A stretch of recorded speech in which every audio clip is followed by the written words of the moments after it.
need to get my glasses off for this one. My heart is beating so fast. Okay. Okay. Let's adjust this.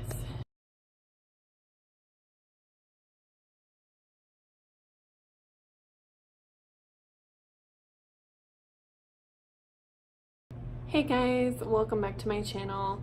If you're new here, maybe this is not the first video that you should watch from me. But if you're new here, my name is Ariel Willow and my hair is crazy, and I'm a spiritual lifestyle YouTuber and intuitive here on YouTube, obviously, because I'm a YouTuber. If you want to subscribe to my channel, click the subscribe button down below and click the bell notification, because then it will let you know whenever I post a new video or I go live. Okay, so if this is the first video that you're ever watching by me, I feel like I need to apologize. This is not my usual style, but I have kind of taken a vow with myself to be more honest and open with my audience. Like, just sharing a lot with you guys and really letting you guys see who I am and the things that shape me and how I act in person instead of just how I act on the internet. So I think it's time to share this with you guys. And I don't necessarily feel ready, but I feel like I really need to share it. I'm just gonna start off saying, my mom's an alcoholic. She's an alcoholic. Wow, why was that so hard to say? She was apparently having some issues with alcohol when we were growing up.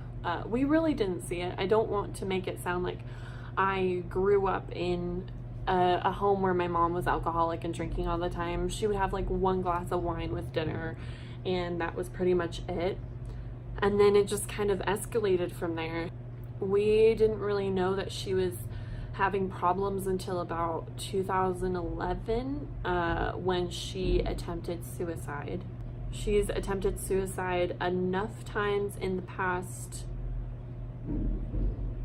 7 years that I have just lost track of the count of how many times she's tried to kill herself.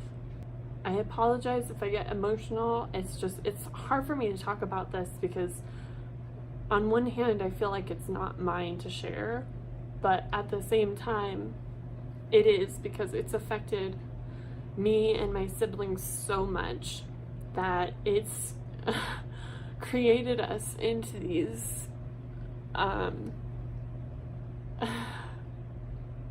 I can't really speak how it's affected my siblings, but me personally, I am very uncomfortable around alcohol now.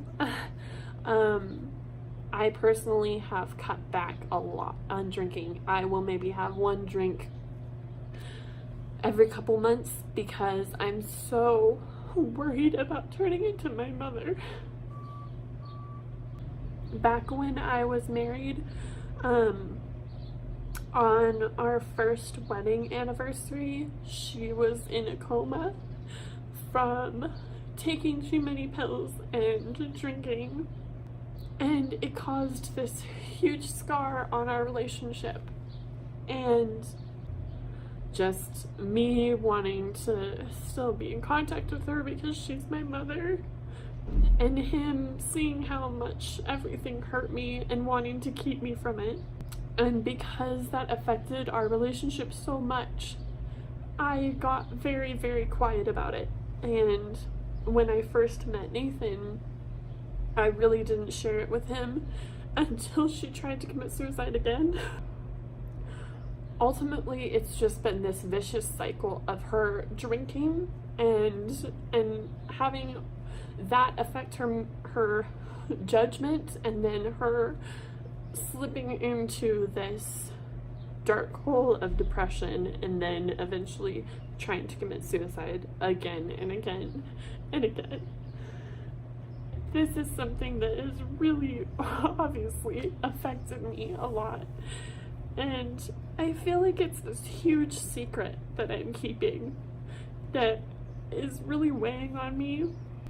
So, as you guys might know, my parents are dealing with moving right now, and because of all this stress of them having to move, it's caused her to start drinking again. And it's very hard as a child of someone who drinks to not feel like it's your fault, or a parent who tries to commit suicide, because you love them so much, but there's nothing you can do to keep them from wanting to go. There's nothing you can do. So every day is just a waiting game of, is this the day? Is this the day that I'm just gonna wake up to a call from someone saying, okay, she's gone now? You know, I have no idea. I think this is about as transparent as I'm ever gonna get with you guys. As you guys know, if you follow me, I deal with depression. I've dealt with major depression in the past, but it's gotten to the point where, like, I'll have maybe a week or two of just feeling really down and then kind of bounce back somehow. And so I don't really struggle with that anymore. And I was suicidal at a point in my life about 3 years, and it got really bad. I've dealt with anxiety for at least the last 10 years, and this has definitely contributed to that. When I tell you guys that I'm really anxious, it's because I'm constantly on edge. I have some leftover anxiety and PTSD from an abusive relationship that I had about 10 years ago, and then I have this anxiety that just kind of plagues me, and this has not helped. Mostly because, and I'm sure that people who are suicidal in their lives can probably relate to this, but I'm always worried about what I'm doing. Is what I'm doing today going to affect them and push them over the edge? Is me being honest with them and talking with them about things going to push them over the edge? Is that me making this video going to push them over the edge, to cause them to just be like, I don't really care about being here anymore? I have no idea. But it's not my job to keep someone alive. That is too big of a task. That's too big of a responsibility. That should not be a responsibility of mine, other than maybe future children that I have. But even then, at a certain point, it is not my job to keep them alive. Yeah, as babies when they can't fend for themselves, but as adults, no, it's not my job. This is not...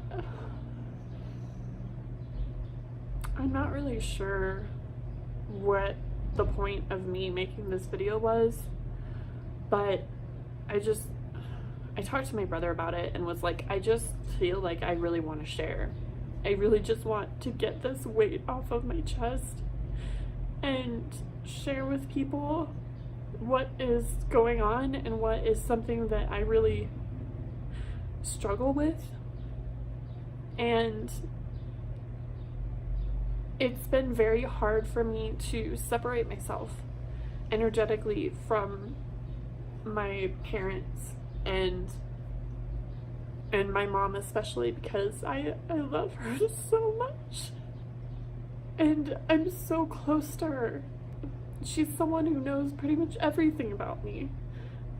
But I'm sorry you guys have had to see me cry through this video, and I hope you guys will understand that I'm not looking for sympathy. I just want you guys to know that you're not alone. If you're dealing with something like this, you're not alone. There are other people who understand what you're going through.